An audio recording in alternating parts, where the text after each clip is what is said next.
Anger is like drinking poison and expecting the other person to get sick. We've all been there. You lash out, and more often than not, it's at the people closest to you, your family, your friends. Then the guilt creeps in, but your ego tells you to bury it and move on. Days go by, and you suppress it until you burst again. What is anger? Anger is an emotion that usually arises from feelings of dissatisfaction, frustration, and unhappiness caused by someone, something, or a situation that we dislike. When we cannot fulfill our wishes and desires, or when we are forced to do something we dislike, fear, or would rather not do, we get angry. It only takes a minute or even a few seconds of anger to ruin your entire life. And not only could you cause physical damage, but the things you say could also ruin relationships. We face many situations in our day-to-day lives that can provoke anger, and here are a few examples. Someone says or does something you dislike. You miss the train because you were a few minutes late. Your plans fall apart unexpectedly. A more specific example, a car cuts you off in traffic. Dangerous. Yes. Can you teach that person a lesson?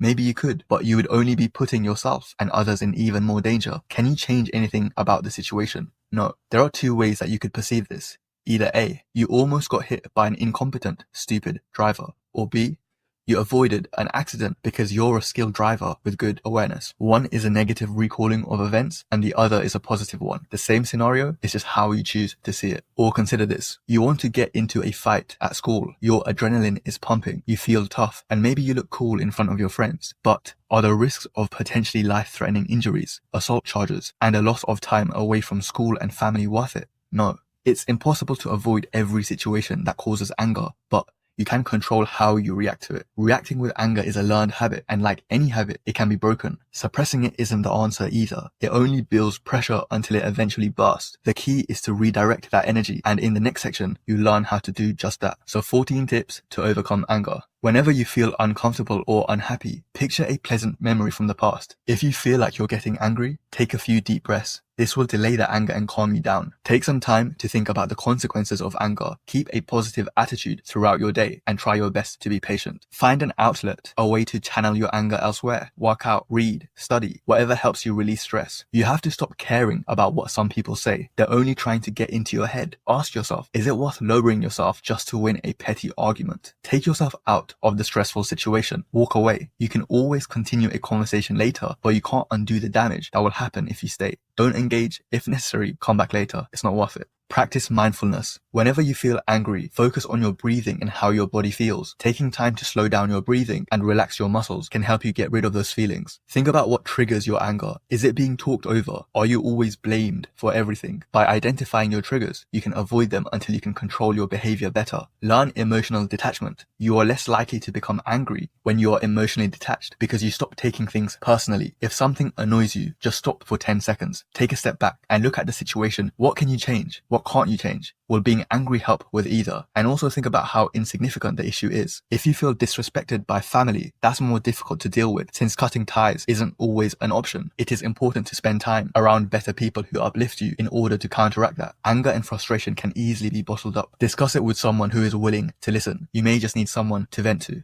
Continuing from the previous point, therapy. If possible, find a therapist to discuss this with. You can learn more constructive ways to express your feelings. Do you just get angry because of life? Let it go. Forgive yourself, your younger you, for the mistakes made. Many people are incapable of admitting they are wrong. Don't be that person. To summarize, anger is a dangerous emotion. However, if used properly, it can be beneficial to you. Think of it like a fire. You can let it burn everything down, or you can use it to cook a meal. Anger is energy. When you're angry, your body releases adrenaline, making you feel more alert, powerful, and ready to act. Instead of letting this anger explode outward in destructive ways, redirect it towards something productive. It is understandable to get angry from time to time. Literally everyone does. Let that anger motivate you, not destroy you.